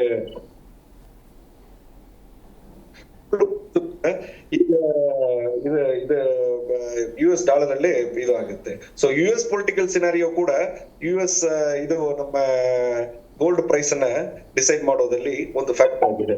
ಇದನ್ನ ಅದು ಮಾತ್ರ ಅಲ್ಲ, ಲಂಡನ್ ಗೋಲ್ಡ್ ಫಿಕ್ಸಿಂಗ್ ಅಂತ ಒಂದಿದೆ. ಲಂಡನ್ ಗೋಲ್ಡ್ ಫಿಕ್ಸಿಂಗ್ ಅನ್ನೋ ಒಂದು ಕಂಪನಿಯಲ್ಲಿ, it's like association of all big gold traders internationally. ಅಲ್ಲೇ ದಿನಕ್ಕೆ ಪ್ರತಿದಿನ 2 ಸಾರಿ ಅವ್ರು ಗೋಲ್ಡ್ ಫಿಕ್ಸ್ ನ ಪ್ರೈಸ್ ಫಿಕ್ಸ್ ಮಾಡ್ತಾರೆ. ಸೊ ಅಗೇನ್ ಅವ್ರು ಹೇಗ್ ಫಿಕ್ಸ್ ಮಾಡ್ತಾರೆ ನಾನು ಹೇಳ್ದಲ್ಲ, demand and supply, economical political uncertainty, ಪ್ರತಿ ದೇಶದಲ್ಲಿ ಸೆಂಟ್ರಲ್ ಬ್ಯಾಂಕ್ ಕೈಯಲ್ಲಿ ಎಷ್ಟು ದುಡ್ಡಿದೆ, ಸಾರಿ ಗೋಲ್ಡ್ ಇದಿದೆ, ಸ್ಟೋರೇಜ್ ಇದೆ, US ಡಾಲರ್ ನ ಪರ್ಫಾರ್ಮೆನ್ಸ್ ಹೇಗಿದೆ, ಇದೆಲ್ಲ ಮೆಷರ್ ಮಾಡ್ಕೊಂಡು ಅವ್ರು ಮಾಡ್ತಾರೆ. ಭಾರತ ದೇಶದಲ್ಲೂ ಕೂಡ ಹಲವಾರು ಕಡೆ ಈಗ ಭಾರತ ದೇಶದಲ್ಲಿ ಸೆಂಟ್ರಲೈಸ್ಡ್ ಒಂದು ಗೋಲ್ಡ್ ಫಿಕ್ಸಿಂಗ್ ರೇಟ್ ಫಿಕ್ಸಿಂಗ್ ಒಂದು ಸಿಸ್ಟಮ್ ಇಲ್ಲ. ನನಗ್ ಗೊತ್ತಿರೋ ತನಕ ಸಿಟಿ ವೈಸ್ ಈಗ ಬೆಂಗಳೂರು ಅಂತ ನೋಡಿದ್ರೆ ಬೆಂಗಳೂರಲ್ಲಿ ಇರೋ ಒಂದು ಅಸೋಸಿಯೇಷನ್ ಅವರು ಒಂದು ರೇಟ್ ನ ಫಿಕ್ಸ್ ಮಾಡ್ತಾರೆ. ಚೆನ್ನೈಯಲ್ಲಿ ಒಂದು ಅಸೋಸಿಯೇಷನ್ ಇರುತ್ತೆ, ಅವರು ಒಂದು ರೇಟ್ ಅನ್ನ ಫಿಕ್ಸ್ ಮಾಡ್ತಾರೆ. ಬಟ್ ಹೆಚ್ಚು ಕಡಿಮೆ ಎಲ್ಲ ಇಂಟರ್ನ್ಯಾಷನಲ್ ಸ್ಟ್ಯಾಂಡರ್ಡ್ಸ್ ಹೇಗಿದೆಯೋ, ಇಂಟರ್ನ್ಯಾಷನಲ್ ಪ್ರೈಸ್ ಹೇಗಿದೆಯೋ ಅದನ್ನ ಒಂದು ಅಡಿಯಲ್ಲೇ ಇದು ಆಗುತ್ತೆ. ಬಟ್ ಈಗ ಇರೋ ಪರಿಸ್ಥಿತಿ ಹೇಗಾಗ್ಬಿಟ್ಟಿದೆ ಅಂದ್ರೆ ಸಾಮಾನ್ಯರು ಗೋಲ್ಡ್ ಅದೇನು ಹೇಳ್ತಾರೆ ಬಂಗಾರದ ಬೊಂಬೆ ಅಂತ ಹಾಡುಗಳಿದೆ ಅಲ್ಲ, ಈಗ ಬರೋ ಕನಸಲ್ಲಿ ಮಾತ್ರ ಹಾಡುಗಳನ್ನ ಕೇಳ್ಕೊಂಡು ಸುಮ್ನಾಗ್ಬೇಕು ಅನ್ನೋ ಪರಿಸ್ಥಿತಿ ಬಂದ್ಬಿಟ್ಟಿದೆ. ಸಾಮಾನ್ಯರ ಈಗ ಗೋಲ್ಡ್ ಹೇಗ್ ಖರೀದಿ ಮಾಡ್ತಾರೆ ಅನ್ನೋ ಒಂದು ಪರಿಸ್ಥಿತಿ ಇವತ್ತು ದೇಶದಲ್ಲಿ ಬಂತು. ಎಸ್ ಸರ್, ನಿಮ್ ಜೊತೆ ಮಾತಾಡ್ತೀನಿ ಇನ್ನು. ಮೇಡಮ್, ನೀವ್ ಹೇಳಿ, ಈ ರೀತಿ ಗೋಲ್ಡ್ ರೇಟ್ ಜಾಸ್ತಿ ಆಗ್ತಾ ಇದೆ, ಸೊ ಸಾಮಾನ್ಯ ಜನರ ಪರಿಸ್ಥಿತಿ ಏನು ಅಂತ. ಹೌದು, ಚಿನ್ನ ಅಂತ ಅಂತಿದಾಗಲೇ ಗೊತ್ತಾಗುತ್ತೆ, ಚಿನ್ನ ಮನುಷ್ಯನಿಗೆ ಚಿನ್ನ ಅಂದ್ರೆ ವ್ಯಾಲ್ಯೂ ಇಲ್ಲ, ಚಿನ್ನಕ್ಕೆ ಬೆಲೆ ಇದೆ. ಈಗ ಬಡವರು ಒಂದು ಏನಾದರೂ ಮದುವೆ ಮಾಡ್ಬೇಕಂದ್ರೆ ನೀವು ಹೇಳ್ದಾಗೆ ತಾಳಿ ಬೇಕಾಗುತ್ತೆ, ಮಂಗಳಸೂತ್ರ, ಅದಕ್ಕೆಲ್ಲ ಕಷ್ಟನೋ ಸುಖನೋ ಮಾಡ್ಬಿಡ್ತಾರೆ ಅನ್ಕೊಳ್ಳಿ. ಆದ್ರೆ 916 ತಗೊಳಕ್ ಆಗದೆ ಇದ್ರು 24 ಬರ್ತಾರೆ, ಅಥವಾ 24 ತಗೊಳಕ್ ಆಗದೆ ಇರೋರು ಅಟ್ಲೀಸ್ಟ್ 1 ಗೋಲ್ಡ್ ಗ್ರಾಮಿಗೆ ಬರ್ತಾ ಇದ್ದಾರೆ. ಈಗ ಅದು ಹೆಚ್ಚಾಗ್ಬಿಟ್ಟಿದೆ ವ್ಯಾಪಾರ ಅಂತೂ, ಬೀದಿಯಲ್ಲಿ ತರಕಾರಿ ಮಾರ್ಕೆಟ್ ತರ ಆಗೋಗ್ಬಿಟ್ಟಿದೆ ಇವಾಗ 1 ಗೋಲ್ಡ್ ಗ್ರಾಮ್. ಈಗ ದೊಡ್ಡವರು ಅದನ್ನೇ ಬಳಸೋದ್ರಿಂದ ಕಳ್ತನ ಆಗೋದನ್ನ ತಪ್ಸೋಕೋಸ್ಕರ ದೊಡ್ಡವರು ಅದನ್ನ ಬಳಸ್ತಾರೆ, ದುಡ್ಡಿರೋ ಸಾಹುಕಾರು. ಅದನ್ನ ನೋಡಿ ಇವಾಗ ಮಧ್ಯಮದವರು ಬಳಸ್ತಾ ಇರೋದ್ರಿಂದ ಅವ್ರನ್ನ ನೋಡಿ ಕಡು ಬಡವರು ಕೂಡ ಅದನ್ನೇ ನಮಗಿಂತ ನಾವು ಏನು ಕಮ್ಮಿ ಇಲ್ಲ ಅಂತ ಹೇಳಿ ಅದೆಲ್ಲ ಒಂದ್ ಕಡೆ ಖುಷಿ ಆಗುತ್ತೆ. ಆದ್ರೆ ಚಿನ್ನ ಅಂತ ಮನೇಲಿ ಇದ್ದಾಗ ಒಂದು ಹಾಸ್ಪಿಟಲೈಸ್ ಆಗ್ಬೋದು, ಅಥವಾ ಸಡನ್ ಡೆತ್ ಆಗಿರ್ಬೋದು, ಯಾರ್ದೋ ಮನೆಗೆ ಹೋಗಿ ಬಡ್ಡಿಗೋ ಇನ್ನೊಂದಕ್ಕೋ ಮತ್ತೊಂದು ಕೇಳಿದಾಗ ಪಾಪ ಅವ್ರದೆಲ್ಲ ಆ ಒಂದು ವಾತಾವರಣ ಹಾಗೆ ಇದೆ. ಈಗಲೂ ಬಡ್ಡಿ ವ್ಯವಹಾರಗಳು ನಡೀತಾ ಇದೆ, ಚೀಟಿ ವ್ಯವಹಾರಗಳು ನಡೀತಾ ಇದೆ, ಈವಾಗ್ಲೂ ಏನೋ ಒಂದು ಹೂಡಿಕೆಗಳನ್ನ ಮಾಡ್ತಾನೆ ಇರ್ತಾರೆ. ಇದು ಮಧ್ಯಮದಿಂದ ಹಿಡಿದು ಕೆಳವರ್ಗದವರೆಗೂ ಇದನ್ನ ಮಾಡ್ತಾ ಇರ್ತಾರೆ. ಇದಕ್ಕೂ ಮೀರಿ ಹೋದಾಗ ಅವ್ರಿಗೇನು ಸಮಸ್ಯೆ ಇರಲ್ಲ. ಆದ್ರೆ ಚಿನ್ನ ಅಂತ ತಗೊಳಕ್ ಆಗ್ತಾ ಇಲ್ಲ. ಈಗ ಈ ಸರ್ಕಾರಕ್ಕೆ ಹೊಣೆ ಆಗ್ತಾ ಇದೆ, ಅದ್ರ ಜೊತೆಗೆ ನಾವು ಹೊರದೇಶಗಳಿಗೆ ಹೇಳ್ತಾ ಇದೀವಿ, ಅಮೆರಿಕ ಆಗಿರ್ಬೋದು, ಬೇರೆ ದೇಶ ಆಗಿರ್ಬೋದು, ಅಲ್ಲಿಂದ ರಫ್ತು ಮಾಡೋಕ್ಕಾಗಿರ್ಬೋದು, ಇದಕ್ಕೆ ಬೆಲೆ ಏರಿಕೆಗಳನ್ನ ಹೆಚ್ಚೆಚ್ಚಾಗಿ ಮಾಡ್ತಿರ್ತಾರೆ. ಆದ್ರೆ ನಮ್ಮ ದೇಶದಲ್ಲಿ ಏನು ಚಿನ್ನವನ್ನ ಕಣಿವೆಗಳು ಬತ್ತು ಹೋಗಿದ್ದಾವೆ, ಪೆಟ್ರೋಲಿಯಂ ಬತ್ತು ಹೋಗಿದೆ, ಎಲ್ಲ ಕಬ್ಬಿಣ ಬತ್ತು ಹೋಗಿದೆ. ಇದು ಬತ್ತು ಹೋಗಿದ್ಯಾ ಅಥವಾ ಭೂಮಿ ಕೊಡ್ತಾ ಇಲ್ವಾ? ಈಗ ಇದನ್ನೆಲ್ಲ ಮುಚ್ಚಾಕ್ಬಿಟ್ಟು ಹೊರಗಡೆಯಿಂದಕ್ಕೆ ಬೇಡಿಕೆಗಳನ್ನ ಜಾಸ್ತಿ ಆದಾಗ ಇದು ಜಾಸ್ತಿ ಆಗದೆ ಬೆಲೆ ಇನ್ನೇನಾಗಬಹುದು. ಹಾಗಾಗಿ ನಮ್ಮಲ್ಲಿರೋದನ್ನ ನಾವು ಅವಶೇಷಗಳನ್ನ ಉಳಿಸ್ಕೊಂಡಿದ್ದಿದ್ರೆ ಬಹುಶಃ ನಮ್ಮ ಬಡವರು ಸಾಹುಕಾರರು ಪ್ರತಿಯೊಬ್ಬರು ಚಿನ್ನನ ಬೇಗ ತಗೊಳ್ಬಹುದಾಗಿತ್ತು. ಯಾಕಂದ್ರೆ ನಾವು ಮದುವೆ ಸೀಸನ್ 2002ರಲ್ಲಿ ಅವಾಗ 800 ರೂಪಾಯಿ ಇತ್ತು ನಮ್ಮ ಮದುವೆನಲ್ಲೇ. ಹಂಗೋಗಿ ಹಿಂಗ್ ಬಂದ್ಬಿಡೋರು, ಯಾವ ಕಷ್ಟನೂ ಇರ್ತಿರ್ಲಿಲ್ಲ. ಏನೋ ಒಂದು ಹೂಡಿಕೆ ಮಾಡಿರೋರು ಒಂದು ತಗೊಂಡೋಗಿ ಬಂದ್ಬಿಡ್ತಾರೆ. ಆದ್ರೆ ಈಗ 800ರಿಂದ ಇವಾಗ 18,000 ಹತ್ತತ್ರ ಬರ್ತಾ ಇದೆ ಅಂತ ಅಂದಾಗ ನಮಗೆ ಶಾಕ್ ಆಗುತ್ತೆ. ಪಾಪ ಬೇರೆಯವರು ಕೂಲಿ ಕೆಲಸ ಮಾಡೋರು, ವ್ಯಾಪಾರ ಮಾಡೋರು, ಇಂಥವ್ರು ಮೈಯಲ್ಲಿ ನೋಡಕ್ಕೆ ಚಿನ್ನ ತರ ಇದೆ, ಆದ್ರೆ ಚಿನ್ನ ಅಲ್ಲ. ಆದ್ರೆ ಒಬ್ಬ ಕಳ್ತನ ಮಾಡಿದ್ರು ತಗೊಂಡ್ಬಂದು ಮತ್ತೆ ವಾಪಸ್ ಕೊಡುವಂತಹ ಕಾಲ ಬಂದಿದೆ ಈಗ. ಅದಕ್ಕೆ ಆದಷ್ಟು ಚಿನ್ನನ ನಾವು ಹಾಕೊಳಕ್ ಆಗದೆ ಹೋದ್ರು ಅದೇನೋ ಒಂದು ಕಷ್ಟಕ್ಕೆ ಉಪಯೋಗಿಸ್ಕೊಳಕ್ಕಾದ್ರೂ ಅದೇ ಚೀಟಿಗಳನ್ನ ಮಾಡಿ ಹೂಡಿಕೆ ಮಾಡಿ ಚಿನ್ನವನ್ನ ತಗೊಳ್ತಿದ್ದಾರೆ, ಇಲ್ಲ ಅಂತಲ್ಲ. ಆದ್ರೂ ಜನ ಅಂಗಡಿಗಳಲ್ಲಿ ಒಂದು ಏನೋ ಹಬ್ಬ ಹರಿದಿಗಳು ಬಂದಾಗ ಅಲ್ಲ, ಬರೀ ಹಬ್ಬ ಮಾತ್ರ ಅಲ್ಲ, ಯಾವುದೇ ಇವಾಗ ಹೋಗಿ ನೋಡಿದ್ರು ತುಡುಕ್ತಿರ್ತಾರೆ. ಆದ್ರೆ ಅವ್ರು ತೋರ್ಸ್ಕೊಳ್ಳಲ್ಲ. ಒಂದು ಕಷ್ಟಕ್ಕೆ ಅಂತ ಇಟ್ಟಿರೋ ಜನ ಕೆಲವರಿದ್ರೆ ಇನ್ನೊಂದು ಹಾಕೊಂಡು ತೋರ್ಸ್ಕೊಳ್ಳೋದಕ್ಕೆ ಇರ್ತಾರೆ. ಯಾಕಂದ್ರೆ ಅವರು ಒಂದು ಘನತೆ ಗೌರವ ಉಳಿಸ್ಕೊಳಕ್ಕಾಗಿರ್ಬೋದು. ಚಿನ್ನ ಅಂದ್ರೆ ಅದು ಚಿನ್ನನೇ, ಅದಕ್ಕೆ ಬೇರೆ ಪದನೇ ಇಲ್ಲ, ಅದು ಪದ ಬಳಕೆ ಬೇರೆ ಇಲ್ಲ. ಅದಕ್ಕೆ ನಮ್ಮ ಸರ್ಕಾರ ಆಗಿರ್ಬೋದು, ಹೊರ ರಾಜ್ಯಗಳಿಂದ ಬರ್ತಾ ಇರಕ್ಕಂಥದ್ದು ಆಗಿರ್ಬೋದು, ಚಿನ್ನದ ಬೆಲೆನ ಆದಷ್ಟು ಕಮ್ಮಿ ಮಾಡಿದ್ರೆ ಎಲ್ಲರಿಗೂ ಕೈಗೆಟ್ಕೊಂಥದ್ದು. ಅಂತೂ ಪ್ಲಾಟಿನಮ್ ಅಂತೂ ತಗೊಳಕ್ಕಾಗಲ್ಲ, ಅಟ್ಲೀಸ್ಟ್ 916 ತಗೊಳಕ್ ಆಗಿಲ್ಲ ಅಂದ್ರೆ 24 ಬರೋ ಹಾಗೆ ದಾರಿ ಮಾಡ್ಕೊಡ್ಬೇಕು ಈ ನಮ್ಮ ಸರ್ಕಾರ ಮತ್ತು ರಾಜಕೀಯ ವ್ಯವಸ್ಥೆ ಅನ್ನೋದು ನಮ್ಮ ಆಸೆ. ಎಸ್, ಈ ಬಗ್ಗೆ ಮಾತಾಡೋಣ. ಎಸ್, ಕೇವಲ ಚಿನ್ನದ ರೇಟ್ ಮಾತ್ರ ಇನ್ಕ್ರೀಸ್ ಆಗ್ತಾ ಇಲ್ಲ, ಜೊತೆಗೆ ಸಿಲ್ವರ್ ರೇಟ್ ಕೂಡ ಇನ್ಕ್ರೀಸ್ ಆಗ್ತಾ ಇದೆ. ಈ ಚಿನ್ನದ ರೇಟ್ ಸಿಲ್ವರ್ ಮೇಲೆ ಯಾವ ರೀತಿ ಎಫೆಕ್ಟ್ ಮಾಡುತ್ತೆ, ಈ ಬಗ್ಗೆ ಮಾತಾಡೋಣ. ಎಸ್ ಶ್ರೀಧರ್ ಸರ್, ಇವಾಗ ಎಲ್ರಿಗೂ ಕೂಡ ಚಿನ್ನನ ತಗೊಳ್ಳೋಕೆ ಆಗೋದಿಲ್ಲ, ಅದು ಕೂಡ ಈ ರೀತಿ ಸಿಚುವೇಶನ್ ಅಲ್ಲಿ. ಸೊ ಅಂಥವರಿಗೆ ಪರ್ಯಾಯ ವ್ಯವಸ್ಥೆ ಏನು ಮಾಡ್ಕೊಳ್ಬಹುದು, ಏನಾದರೂ ಟಿಪ್ಸ್ ಕೊಡ್ತೀರಾ ಹೇಗೆ ಅಂತ? ದಿಸ್ ಇಸ್ ಅ ತುಂಬ ಇಂಟ್ರೆಸ್ಟಿಂಗ್ ಕ್ವಶನ್ ಇದು. ಮೊದಲು ಏನಾಗ್ತಾ ಇತ್ತು, ಒಂದು ಮನೆಯಲ್ಲಿ ಒಂದು 3 ಜನ ಹೆಣ್ಮಕ್ಳು ಇದ್ದಾರೆ ಅಂದರೆ ಅವರು ಪ್ಲ್ಯಾನ್ ಮಾಡ್ತಾಯಿದ್ರು ದೊಡ್ಡ ಮಗಳಿಗೆ 50 ಲಕ್ಷ, ಚಿಕ್ಕ ಮಧ್ಯಮ ಮಗಳಿಗೆ ಅಂತ. ಈಗ ನಾವು ಏನು ಸಜೆಸ್ಟ್ ಮಾಡ್ತಾ ಇದ್ದೀವಿ ಅಂದರೆ ಅದನ್ನ ಗೋಲ್ಡ್ ಗ್ರಾಮೇಜ್ಗೆ ಕನ್ವರ್ಟ್ ಮಾಡ್ಕೊಳ್ಳಿ ಅಂತ ಒಂದು ಔಟ್ ಆಫ್ ದಿ ಕ್ವಶನ್ ಇದು. ಮತ್ತು ಮೊದಲು ಒಂದು ನೆಕ್ಲೆಸ್ ಅಂದರೆ ಮಿನಿಮಮ್ 30 ಗ್ರಾಮ್ 40 ಗ್ರಾಮ್ ನೆಕ್ಲೆಸ್ ಆಗ್ತಾಯಿತ್ತು. 40 ಗ್ರಾಮ್ 30 ಗ್ರಾಮ್ಗಿಂತ ಕಮ್ಮಿ ನೆಕ್ಲೆಸಸ್ ಬರ್ತಾ ಇರಲಿಲ್ಲ. ಬಂದ್ರೂ ಭಾಳ ಡೆಲಿಕೇಟ್, ಭಾಳ ನೋಡೋದಕ್ಕೆ ಸರಿ ಹೋಗ್ತಾ ಇರಲಿಲ್ಲ. ಹಾರ ಅಂದರೆ ಒಂದು 100 ಗ್ರಾಮು 80 ಗ್ರಾಮು. ಈಗ ಪರಿಸ್ಥಿತಿ ಚೇಂಜ್ ಆಗಿದೆ. ಹೆಂಗೆ ಅಂದರೆ ಒಂದು ನೆಕ್ಲೆಸ್ಸು ಕೇವಲ 4 ಗ್ರಾಮಿಂದ 3 ಗ್ರಾಮಿಂದ 4 ಗ್ರಾಮಿಂದ ನೆಕ್ಲೆಸಸ್ ಶುರುವಾಗುತ್ತೆ. ಸೊ ತುಂಬ ಲೈಟ್ ವೆಯ್ಟ್ ಜ್ಯುವೆಲ್ರಿ ಮಾಡ್ತಾಯಿದ್ದೀವಿ. ಲೈಟ್ ವೆಯ್ಟ್ ಜ್ಯುವೆಲ್ರಿ ಅಂದ ತಕ್ಷಣ ಅದು ನಿಮ್ಗೆ ಇಮಿಡಿಯೇಟ್ ಬ್ರೇಕೇಜ್ ಆಗೋದು, ಇಮಿಡಿಯೇಟ್ ಪ್ರಾಬ್ಲಮ್ ಆಗೋದು, ಆ 30-40 ಗ್ರಾಮ್ ಅಷ್ಟು ಗೆಟಪ್ ಇಲ್ಲದೆ ತುಂಬ ಏನೋ ಒಂಥರ ಸಣ್ಣದಾಗಿ ಕಾಣೋದು ಅಲ್ಲ. ಅದೇ ಥರ ಆ ವಿಡ್ತೆ ಬರೋ ಥರ, ಆ ಬ್ರಾಡ್ನೆಸ್ಸೇ ಬರೋ ಥರ ತುಂಬ ಲೈಟ್ ವೆಯ್ಟ್ ಜ್ಯುವೆಲ್ರಿ ಮ್ಯಾನುಫ್ಯಾಕ್ಚರಿಂಗ್ ಆಗ್ತಾಯಿದೆ, ತುಂಬ QC ಆಗ್ತಾಯಿದೆ. ಪ್ಲಸ್ ಇದರಲ್ಲಿ state of art workmanship use ಮಾಡಿ ಈ ಟೆಕ್ನಿಕ್ಸಿಂದ ತುಂಬ ಲೈಟ್ ವೆಯ್ಟ್ ಜ್ಯುವೆಲ್ರಿ ಕ್ರಿಯೇಟ್ ಮಾಡ್ತಾ ಇದ್ದೀವಿ ಒಂದು. ಸೊ ಅದರಲ್ಲಿ ಆಲ್ಮೋಸ್ಟ್ ನಿಮಗೆ 70% ನಮ್ಮ ವೇಟೇಜಲ್ಲಿ ಕಮ್ಮಿ ಆಗಿಬಿಡುತ್ತೆ. ಅದು ಒಂದು ಬಿಗ್ಗೆಸ್ಟ್ ಪ್ಲಸ್ ಅಡ್ವಾಂಟೇಜ್ ಒಂದು. ಇನ್ನೊಂದೇನು ಅಂದರೆ ಈಗ ತುಂಬ ಇಂಟ್ರೆಸ್ಟಿಂಗ್ ಏನು ಅಂದರೆ ನಮ್ಮವರು ಇವಾಗ ಅಷ್ಟು ಈಸಿಯಾಗಿ ಅಡಾಪ್ಟ್ ಮಾಡ್ಕೊಳ್ತಾ ಇಲ್ಲ, ಆದರೂ ಈಗ ಅಡಾಪ್ಷನ್ ಶುರು ಆಗಿಬಿಟ್ಟಿದೆ. ಏನು ಅಂದರೆ 18 ಕ್ಯಾರೆಟ್ ಜ್ಯುವೆಲ್ರಿ, 14 ಕ್ಯಾರೆಟ್ ಜ್ಯುವೆಲ್ರಿ. ಇತ್ತೀಚೆಗೆ government of India it self is proposing for 9 carrot jewellery. So ಈ ಥರ ಕ್ಯಾರೆಟೇಜ್ ಕಮ್ಮಿ ಮಾಡಿ ಬೇರೆ ಗೋಲ್ಡ್ ಕವರಿಂಗ್ ಅಲ್ಲದೆ ಗೋಲ್ಡೇ ತಗೊಳ್ಳೋ ಥರ ಅದೇ ಫೀಲ್ ಬಂದು ಕಮ್ಮಿ ದರದಲ್ಲಿ ಮಾಡೋದಕ್ಕೆ ಪ್ರಯತ್ನಗಳು ನಡೀತಾ ಇದೆ. ತುಂಬ ಸಕ್ಸಸ್ಫುಲ್ ಆಗಿದೆ. ಒಂದು ಮಾಮೂಲಿಯಾಗಿ ಒಂದು ನೆಕ್ಲೆಸ್ 50 ಗ್ರಾಮಲ್ಲಿ 22 ಕ್ಯಾರೆಟು 916ಅಲ್ಲಿ ಮಾಡಿದ್ರೆ ಈಗ ಇರೋ ಅಡ್ವಾನ್ಸ್ ಟೆಕ್ನಾಲಜಿಯಲ್ಲಿ 18 ಕ್ಯಾರೆಟಲ್ಲಿ ಅದರಲ್ಲಿ ಕೇವಲ 20% ವೆಯ್ಟ್ ಅಥವಾ 30% ವೆಯ್ಟಲ್ಲಿ 50 ಗ್ರಾಮಿಂದ 15 ಗ್ರಾಮಲ್ಲಿ ಇದು ಮಾಡ್ಬೋದು. ಮಾಡಿ ಸೇಮ್ ಫಿನಿಶಿಂಗ್ ಬಂದು ಸೇಮ್ ಡ್ಯೂರಬಿಲಿಟಿ ಬರೋ ಥರ ಅಥವಾ ಬೆಟರ್ ಡ್ಯೂರಬಿಲಿಟಿ ಥರ ಮಾಡಿ ಸ್ಟೇಟ್ ಆಫ್ ಟೆಕ್ನಾಲಜಿ ಯೂಸ್ ಮಾಡಿ ಇದೆಲ್ಲ ಮಾಡ್ತಾಯಿದ್ದೀವಿ. ತುಂಬ ಸಕ್ಸಸ್ಫುಲ್ ಆಗಿದೆ ಅದು. ಅದಾದಮೇಲೆ ಈಗ 22 ಕ್ಯಾರೆಟು 18 ಕ್ಯಾರೆಟು 14 ಕ್ಯಾರೆಟು 9 ಕ್ಯಾರೆಟು ಈಗ ಹಾಲ್ಮಾರ್ಕ್ ಇದೆಲ್ಲ ಬಂದ್ರೂ ಎಲ್ಲ ಹಾಲ್ಮಾರ್ಕಿಂಗ್ ಸ್ಟ್ಯಾಂಡರ್ಡ್ಸೇ. ಎಲ್ಲನೂ ಪ್ರತಿಯೊಂದಕ್ಕೂ ಹಾಲ್ಮಾರ್ಕ್ ಇರುತ್ತೆ. ಹಾಲ್ಮಾರ್ಕಲ್ಲಿ ಅಡ್ವಾನ್ಸ್ ಟೆಕ್ನಾಲಜಿ BAS ಅವರು ಜಾಸ್ತಿ ಇಂಟ್ರೊಡ್ಯೂಸ್ ಮಾಡಿ HUID ಅಂತ ಇಂಟ್ರೊಡ್ಯೂಸ್ ಮಾಡಿದ್ದಾರೆ, ಹಾಲ್ಮಾರ್ಕ್ ಯುನೀಕ್ ಐಡೆಂಟಿಫಿಕೇಷನ್ ನಂಬರ್ ಅಂತ. ಅವ್ರ ವೆಬ್ಸೈಟ್ಗೆ ಹೋಗಿ ಆ ನಂಬರ್ ನೀವು ಇನ್ಸರ್ಟ್ ಮಾಡಿದ್ರೆ ಅದರದ್ದು ಕಂಪ್ಲೀಟ್ ಡೀಟೇಲ್ ಬಂದುಬಿಡುತ್ತೆ.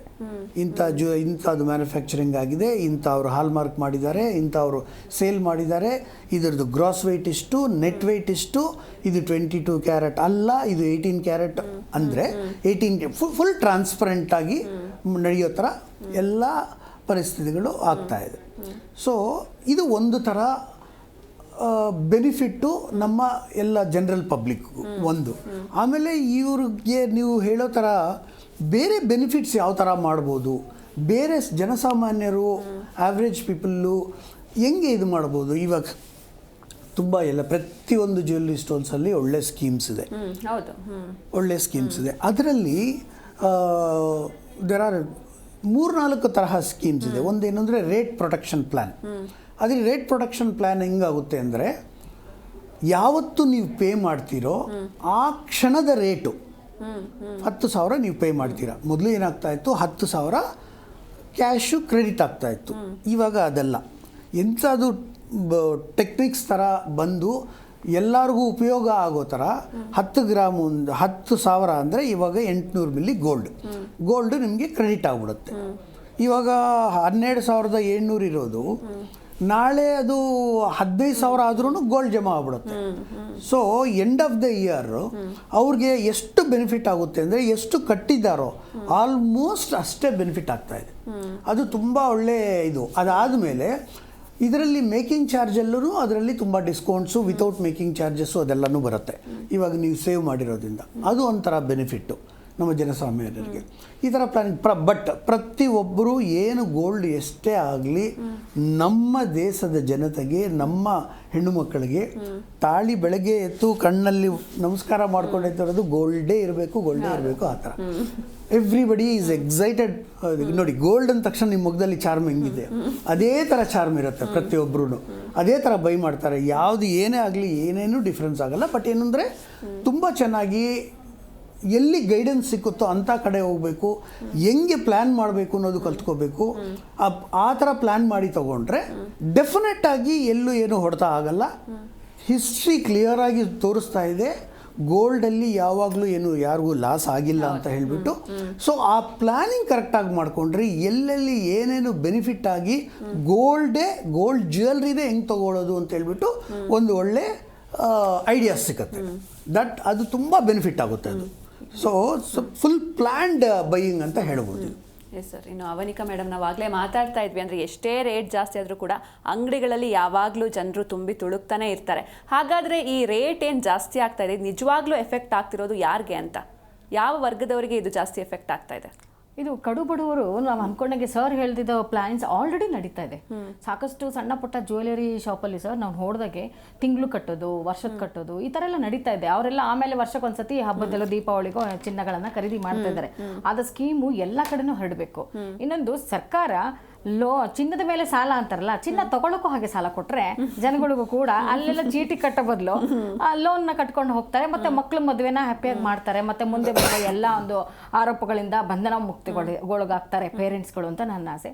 ಏನಪ್ಪ ಅಂದರೆ ಚಿನ್ನನ ತಗೊಳ್ಳೋದು ಲಾಸ್ ಆಗಿರೋದು ಬಡವರಿಗಲ್ಲ. ಬಡವರು ವ್ಯಾಪಾರಸ್ಥರು ನೋಡಿ ಎಷ್ಟು ಒಡವೆ ಹಾಕಿರ್ತಾರೆ, ವ್ಯಾಪಾರ ಮಾಡ್ತಿರ್ತಾರೆ, ತುಂಬಾ ಹಾರ್ಡಾಗಿರ್ತಾರೆ ಲೇಡೀಸ್. ವ್ಯಾಪಾರ ಮಾಡಿ ದಿನಕ್ಕೆ ಸಾವಿರಾರು ಜನ ನೋಡಿರ್ತಾರೆ. ಅಷ್ಟು ಜ್ಯುವೆಲರಿ ಹಾಕೊಂಡಿರ್ತಾರೆ, ಅವ್ರಿಗೆ ಭಯನೇ ಇಲ್ಲ. ಕಳ್ಳರೆ ಹೆದರ್ಕೋಬೇಕು ಅವ್ರನ್ನ ಮುಟ್ಟಕ್ಕೆ. ಆ ಥರ ಅವರು ತುಂಬ ಸ್ಟ್ಯಾಂಡ್ ಆಗಿ ಫುಲ್ಲು ಅವರು ಫ್ಯಾನ್ಸ್ ಫಾಲೋ ಆಗ್ಬಿಟ್ಟಿರ್ತಾರೆ ವ್ಯಾಪಾರಸ್ಥರು. ಇದೇ ಮಧ್ಯಮ ವರ್ಗದವ್ರು ಇದಾರಲ್ಲ, ಅವ್ರು ಆ ಕಡೆನೂ ಅಲ್ಲ ಈ ಕಡೆನೂ ಇಲ್ಲ ಹಂಗೆ ಒದ್ದಾಡ್ತಿದಾರಲ್ಲ, ಅವ್ರು ನಿಜವಾಗ್ಲೂ ಅವರೇ ನೋವಲ್ಲಿರೋದು. ಯಾಕಂದ್ರೆ ಈಗಾಗಲೇ ಒಡವೆಗಳನ್ನ ಬ್ಯಾಂಕಲ್ಲಿ ಬ್ಲರ್ಸ್ ಮಾಡಿರ್ತಾರೆ, ಈಗಾಗಲೇ ಸಾಕಷ್ಟು ಸೇಲ್ಗಳನ್ನ ಮಾಡ್ಬಿಟ್ಟಿರ್ತಾರೆ. ಯಾವುದಕ್ಕೋ ಬೇರೆ ಹೂಡಿಕೆ ಮಾಡಿ ಲಾಸ್ ಆಗಿರುತ್ತೆ, ಮತ್ತೆ ಅವ್ರು ಪಿಕಪ್ ಆಗಕ್ಕೆ ಕಷ್ಟ ಆಗ್ತಾ ಇರುತ್ತೆ. ಇದು ಕಡು ಬಡವರು ಅಲ್ಲ, ಮೇಲ್ಗಡೆ ಇರೋಂಥವ್ರು ಅಲ್ಲ, ಮಧ್ಯಮ ವರ್ಗದವರಿಗೆ ಇದು ನಿಜವಾಗ್ಲೂ ಎಫೆಕ್ಟ್ ಆಗ್ತಾ ಇದೆ ಅಂತ ನನ್ನ ಅನಿಸಿಕೆ. ಯಾಕಂದ್ರೆ ಫಸ್ಟೇ ತೋರಿಸ್ಕೊಂಡ್ಬಿಟ್ಟಿರ್ತಾರೆ, ಇವಾಗ ಹೇಳ್ಕೊಳಂಗಿಲ್ಲ ಬಿಡೋಂಗಿಲ್ಲ ಅಂತ ತೋರಿಸಿರ್ತಾರೆ, ಹೇಳಿರ್ತಾರೆ. ಇವಾಗ ಅದಕ್ಕೆ ಅದು 1 ಗ್ರಾಮ್ಗೆ ಹೋಗುವಂತ ಸಾಲಲ್ಲಿ ನಿಲ್ತಿದ್ದಾರೆ. ಅದಾದ್ಮೇಲಿಂದ ಇನ್ನೊಂದು ಸ್ವಲ್ಪ ಕೆಳಗಡೆ ಬರೋದಾದ್ರೆ ಏನು ಮುಸ್ಲಿಮ್ಸ್ ಅವ್ರು ತುಂಬಾ ಅದನ್ನ ಚಿನ್ನ ಬಳಸ್ತಾರೆ. ಅದು ನಮ್ಮ 916 ಅಲ್ಲ, ಹಾಲ್ ಮಾರ್ಕು ಅಲ್ಲ, ಈ 24 ಅದ್ರ ಒಳಗೂ ಇನ್ನೂ ಏನೋ ಇದೆಯಂತಲ್ಲ ಸರ್, ಅದು ಅವ್ರಿಗೆ ಗೊತ್ತಿರುತ್ತೆ.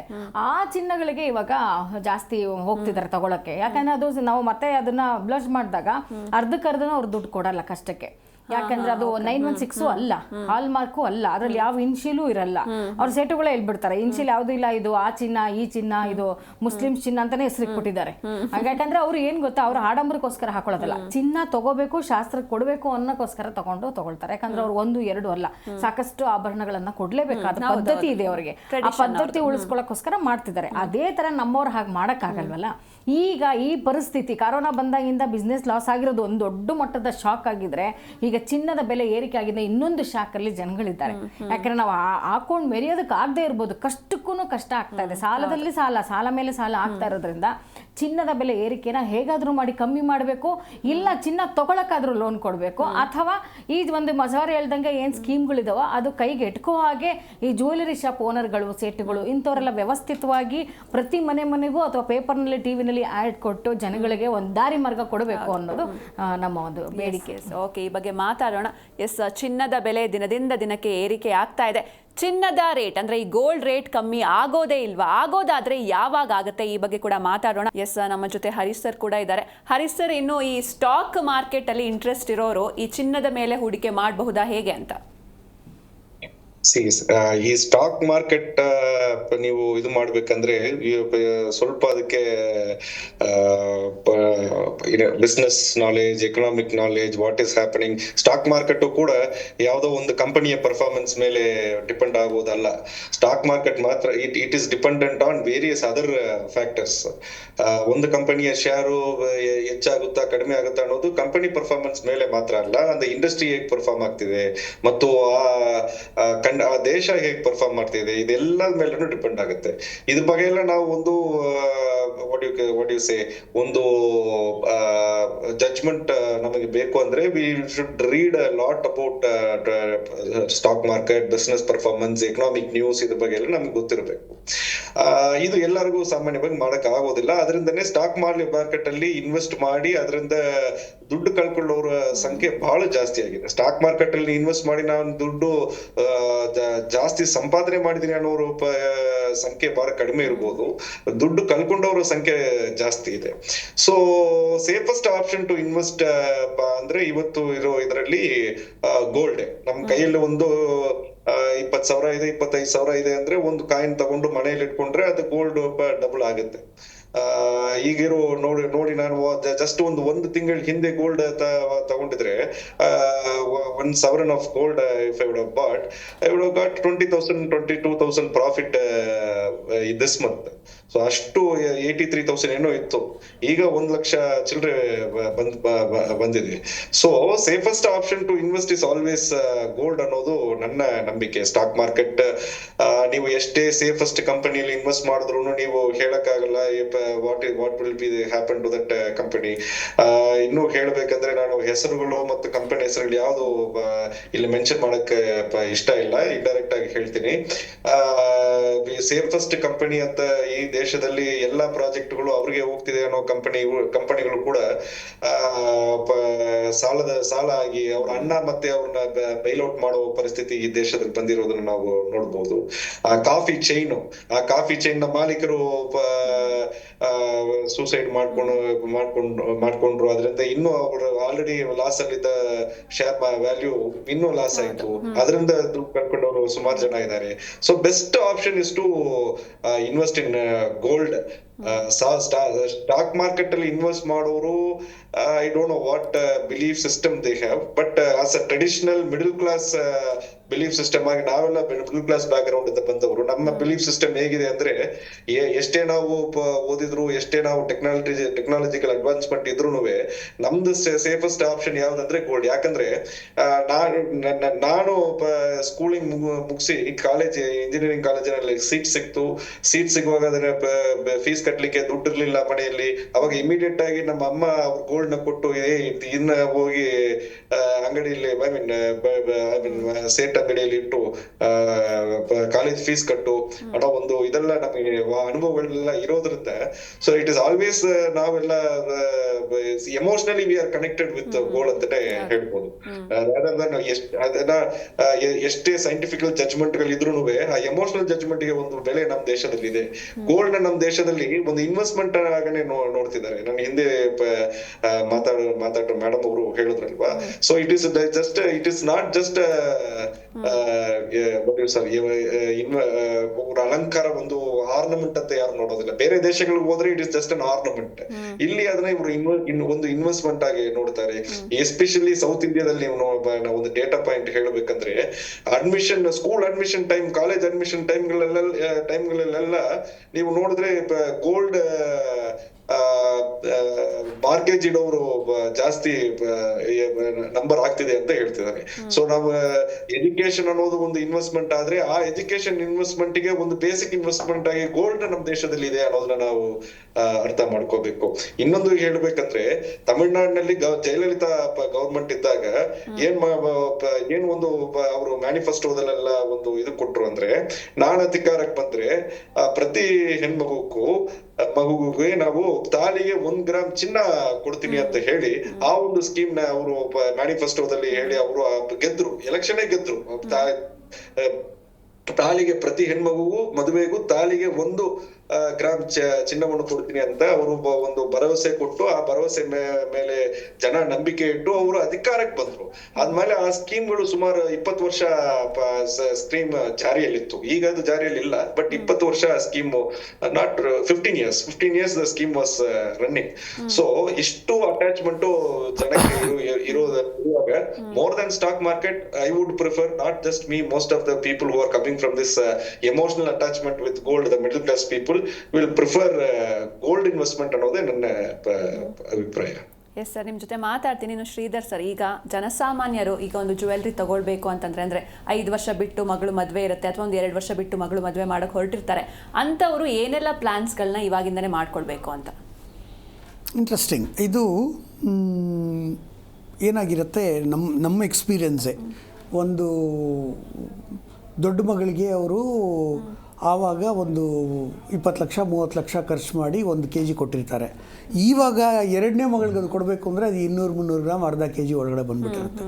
ಸೊ ಅದಕ್ಕೆ at that time gold proper ಪ್ಲ್ಯಾನಿಂಗಿಂದ ಬೈ ಮಾಡಬೇಕು. ಈಗ ಬೈ ಚಾನ್ಸು ಮಗಳ ಮದುವೆ ಇನ್ನು 5 ವರ್ಷ ಆದಮೇಲೆ ಇದೆ, ಅವ್ರಿಗೆ 1/2 ಕಿಲೋ ಗೋಲ್ಡ್ ಕೊಡಬೇಕು ಅಂತ ಇದೆ, ಮನಸ್ಸಲ್ಲಿರುತ್ತೆ. ಯಾಕೆಂದರೆ ದೊಡ್ಡ ಮಗಳಿಗೆ ಅಷ್ಟು ಕೊಟ್ಟಿರ್ತಾರೆ.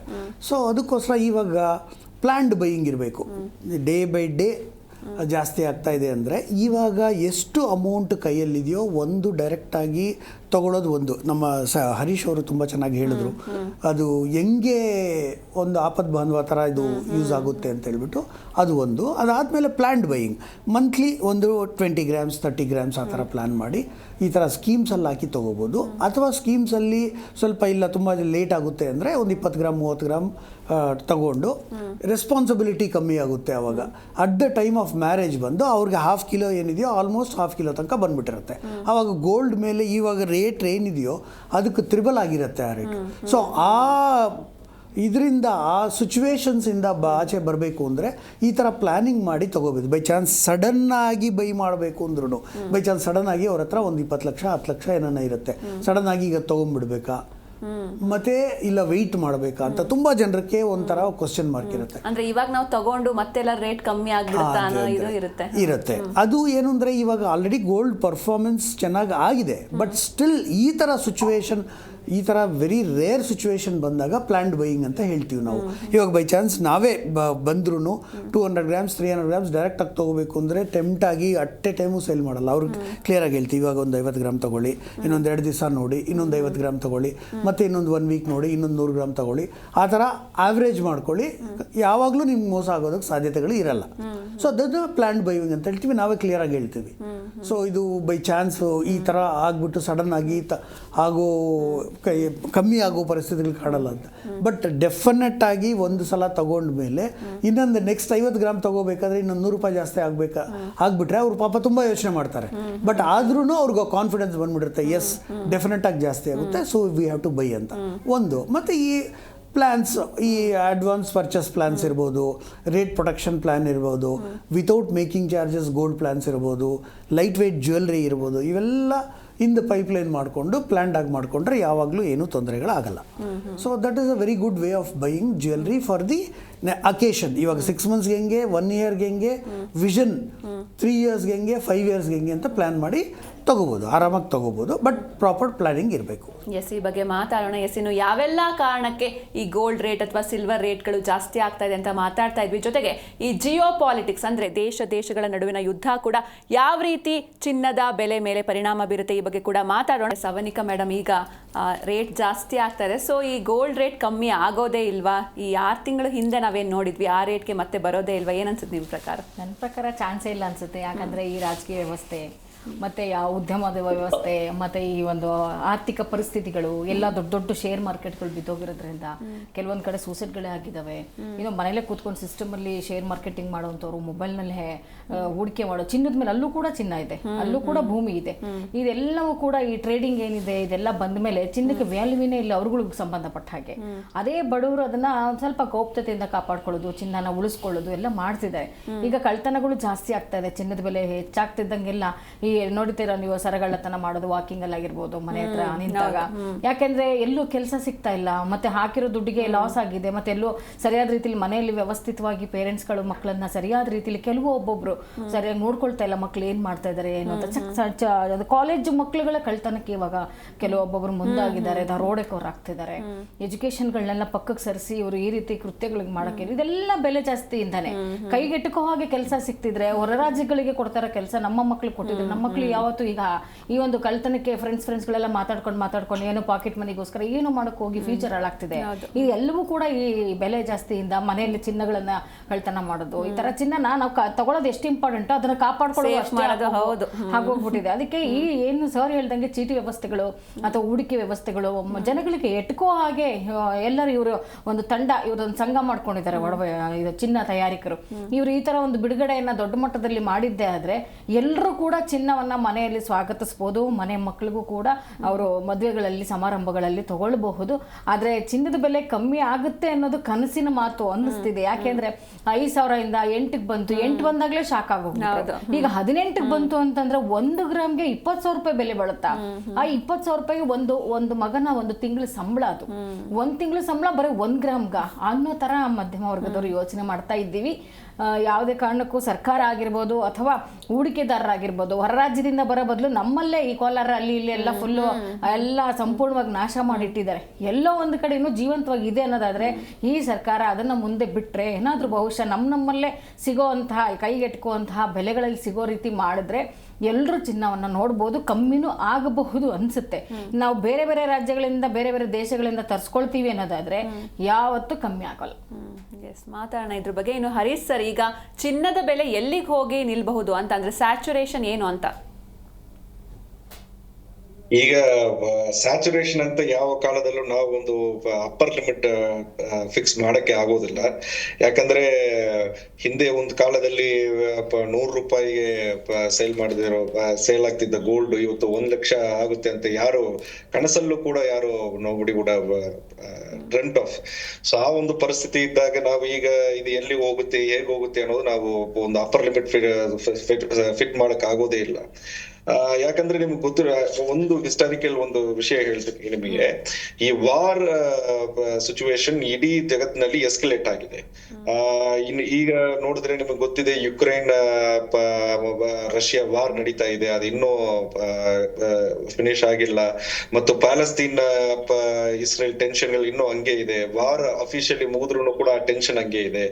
ಇನ್ನು US ಅವರ ನೇವಿಗಳೆಲ್ಲ ವೆನಿಜುಲಾ ಸುತ್ತಮುತ್ತ ಹಾಕಿ ಅವರು ವೆನಿಜುಲಾ ಮೇಲೆ ನಾವು ಯುದ್ಧ ಯಾವಾಗ ಬೇಕಾದ್ರೂ ಸ್ಟಾರ್ಟ್ ಮಾಡ್ತೀವಿ ಅನ್ನೋ ಒಂದು ವಿಷಯವನ್ನು ಟ್ರಂಪ್ ಅವರು ಘೋಷಣೆ ಮಾಡಿದ್ದಾರೆ. ಸೊ ಅದರಿಂದ ಇಂಟರ್ನ್ಯಾಷನಲ್ ವಾರ್ ಟೆನ್ಷನ್ ಇರುವಾಗ ಗೋಲ್ಡ್ ಪ್ರೈಸ್ ಗಳು ಕಡಿಮೆ ಆಗೋದಕ್ಕೆ ಸಾಧ್ಯತೆ ಅನ್ನೋದು ಇಲ್ವೇ ಇಲ್ಲ. ವಿಯೆಟ್ನಾಂ ವಾರು 1965 ಇಂದ 1975 ವರೆಗೆ ಸುಮಾರು ಒಂದು 10 ವರ್ಷಗಳ ಕಾಲ ವಿಯೆಟ್ನಾಂ ವಾರ್ ಇತ್ತು. ಆ ವಿಯೆಟ್ನಾಂ ವಾರ್ ಸ್ಟಾರ್ಟ್ ಆದಾಗ 1 ಔನ್ಸ್ ಗೋಲ್ಡ್, US ಅಲ್ಲಿ ಔನ್ಸ್ ಲೆಕ್ಕದಲ್ಲಿ ಮಾಡ್ತಾರೆ, 1 ಔನ್ಸ್ ಗೋಲ್ಡ್ $35 ಇತ್ತು ವಿಯೆಟ್ನಾಂ ವಾರ್ ಶುರು ಆದಾಗ. ಬಟ್ ಆ ಒಂದು 10 ವರ್ಷದಲ್ಲಿ 1 ಔನ್ಸ್ ಗೋಲ್ಡ್ $180ಗೆ $180 ಆಯ್ತು. ಸೋವಿಯೋ ಅಫ್ಘಾನ್ ವಾರ್ ನೀವು ಐ ಥಿಂಕ್ 79 or 80 ಅಲ್ಲಿ ಆಯ್ತು ಆ ಸೋವಿಯೋ ಅಫ್ಘಾನ್ ವಾರು. ಸೊ ಅದು ಒಂದು ಆನ್ ಅಂಡ್ ಆಫ್ ಒಂದು 10 ವರ್ಷ ನಡೆದಿತ್ತು. ಆವಾಗ 1 ಔನ್ಸ್ ಗೋಲ್ಡ್ $800 ಆಯ್ತು. ಸೊ 9/11 ಅಟ್ಯಾಕ್ ನಿಮಗೆ ಗೊತ್ತಿದೆ, ಟ್ವಿನ್ ಟವರ್ ಮೇಲೆ ಆಗಿರೋ ಅಟ್ಯಾಕ್. ಆ ಟ್ವಿನ್ ಟವರ್ ಮೇಲೆ ಅಟ್ಯಾಕ್ ಆದ್ಮೇಲೆ ಇಮಿಡಿಯೇಟ್ ಆಗಿ ಗೋಲ್ಡ್ ಪ್ರೈಸ್ ಜಾಸ್ತಿ ಆಯ್ತು. ಇದಕ್ಕೆಲ್ಲ ಕಾರಣ ಯಾವುದು ಅಂದ್ರೆ ಈ ವಾರು ಮತ್ತು ಎಕನಾಮಿಕ್ ಇನ್ಸ್ಟೆಬಿಲಿಟಿ ಬಂದಾಗ ಒಂದು ಫಿಯರ್ ಎಲ್ಲರಿಗೂ ಸಾಮಾನ್ಯವಾಗಿ ಎಲ್ಲರಿಗೂ ಬಂದ್ಬಿಡುತ್ತೆ, ಒಂದು ಭಯ ಅನ್ನೋದು ಬಂದ್ಬಿಡುತ್ತೆ. ಆ ಭಯ ಯಾವ್ದು ಏನ್ ಭಯ ಅಂದ್ರೆ, ನಾವು ಸ್ಟಾಕ್ ಮಾರ್ಕೆಟ್ ಅಲ್ಲಿ ಇನ್ವೆಸ್ಟ್ ಮಾಡಿದ್ವಪ್ಪ, ಈ ಸ್ಟಾಕ್ ಮಾರ್ಕೆಟ್ ಅಲ್ಲಿ ಇನ್ವೆಸ್ಟ್ ಮಾಡಿರೋದು ಈ ಯುದ್ಧದಿಂದ ಮಾರ್ಕೆಟ್ ಚೇಂಜ್ ಆಗ್ತಾ ಇರುತ್ತೆ, ಅದರಿಂದ ನಾವು ಏನ್ ಮಾಡೋದು, ಸ್ಟಾಕ್ ಮಾರ್ಕೆಟ್ ಇಂದ ದುಡ್ಡು ವಾಪಸ್ ತಗೊಳ್ಳೋಣ, ಅದನ್ನ ಚಿನ್ನದಲ್ಲಿ ಇನ್ವೆಸ್ಟ್ ಮಾಡೋಣ. ಬೇರೆ ಒಂದ್ ಕಡೆ ನಾವು ಒಂದು ಅಂಗಡಿ ಮಾಡ್ತಾ ಇದ್ವಿ, ಆ ಊರಲ್ಲಿ ಒಂದು ಫ್ಯಾಕ್ಟ್ರಿ ನಡೆಸ್ತಾ ಇದ್ವಿ, ಅಲ್ಲಿ ಆ ಊರಲ್ಲಿ ಬಾಂಬ್ ಹಾಕೋ ಸಾಧ್ಯತೆ ಇದೆ, ಫ್ಯಾಕ್ಟ್ರಿನ ಮುಚ್ಚೋದು, ಅಲ್ಲಿರೋ ದುಡ್ಡುಗಳೆಲ್ಲ ಖಾಲಿ ಮಾಡೋದು, ಗೋಲ್ಡ್ ಅಲ್ಲಿ ಇನ್ವೆಸ್ಟ್ ಮಾಡೋದು. ಕರೆನ್ಸಿ ಡಿವ್ಯಾಲ್ಯೂಯೇಷನ್ ಆಗೋದು ಸಾಧ್ಯತೆ ಇದೆ. 2 ದೇಶಗಳು ಯುದ್ಧದಲ್ಲಿ ಇರುವಾಗ ಆ 2 ದೇಶಗಳ ಕರೆನ್ಸಿನ ವ್ಯಾಲ್ಯೂ ಕೂಡ ಸ್ವಲ್ಪ ಅಪ್ಪರ್ ಹ್ಯಾಂಡ್ ಅಲ್ಲಿ ಇರೋ ದೇಶ, ಸೊ ಅವರು ಕರೆನ್ಸಿ ವ್ಯಾಲ್ಯೂ ಚೂರು ಕಡಿಮೆ ಆಗುತ್ತೆ. ಲೋವರ್ ಹ್ಯಾಂಡ್ ಅಲ್ಲಿರೋ ದೇಶ ಅವ್ರದ್ದು ಪೂರ್ತಿ ಕರೆನ್ಸಿ ವ್ಯಾಲ್ಯೂ ಕಡಿಮೆ ಆಗುತ್ತೆ. ಇದರಿಂದ ಕರೆನ್ಸಿ ಆಗಿ ಇಟ್ಕೊಳ್ಳೋದಕ್ಕೆ ಬದಲು ನಾವು ಗೋಲ್ಡ್ ಆಗಿ ಇಟ್ಕೊಳ್ಳೋಣ ಅಂತ ಯುದ್ಧ ಸ್ಟಾರ್ಟ್ ಮಾಡೋ ಟೈಮಲ್ಲಿ ಕೆಲವು ಬುದ್ಧಿವಂತರು ಏನ್ ಮಾಡ್ತಾರೆ, ಗೋಲ್ಡ್ ಆಗಿ ಅದನ್ನ ಚೇಂಜ್ ಮಾಡಿ ಇಟ್ಕೊಳ್ತಾರೆ. ಯಾಕಂದ್ರೆ ಖಂಡಿತ ಗೊತ್ತು, ವಾರ್ ಮುಗಿದ ಮೇಲೆ ಇಮಿಡಿಯೇಟ್ ಆಗಿ ಗೋಲ್ಡ್ ಆಚೆ ತಗೊಂಡ್ ಬಂದ್ರೆ ಗೋಲ್ಡ್ ಪ್ರೈಸ್ ಜಾಸ್ತಿ ಆಗುತ್ತೆ ಅನ್ನೋದು ಅವ್ರಿಗೆ ಗೊತ್ತಿದೆ. ಸೊ ಮತ್ತು ಬೇರೆ ವಸ್ತುಗಳ ಸಪ್ಲೈ ಚೈನ್ ಡಿಸ್ಟ್ರಪ್ಷನ್ ಆಗಿರುತ್ತೆ ವಾರಗಳಿಂದ. ಈಗ ನಾನು ಒಂದು ಶೂ ಅಂಗಡಿ ಇಟ್ಕೊಂಡಿದ್ದೀನಿ ಅಂತ ಅನ್ಕೊಳ್ಳಿ, ನಾನು ಬೇರೆ ಎಲ್ಲೋ ಕಡೆಯಿಂದ ಶೂ ಬರಬೇಕು, ಬಟ್ ವಾರ ಆಗಿರೋದ್ರಿಂದ ಯಾವ್ದೋ ಒಂದು ಶಿಪ್ಗಳು ಬರಲ್ಲ, ಫ್ಲೈಟ್ಗಳು ಬರಲ್ಲ, ನಾನು ಏನ್ ಮಾರಾಟ ಮಾಡೋದು? ಸೊ ನಾನು ಅಂಗಡಿನ ಮುಚ್ತೀನಿ, ತಗೊಂಡು ಹೋಗಿ ಗೋಲ್ಡ್ ಅಲ್ಲಿ ಇನ್ವೆಸ್ಟ್ ಮಾಡ್ತೀನಿ.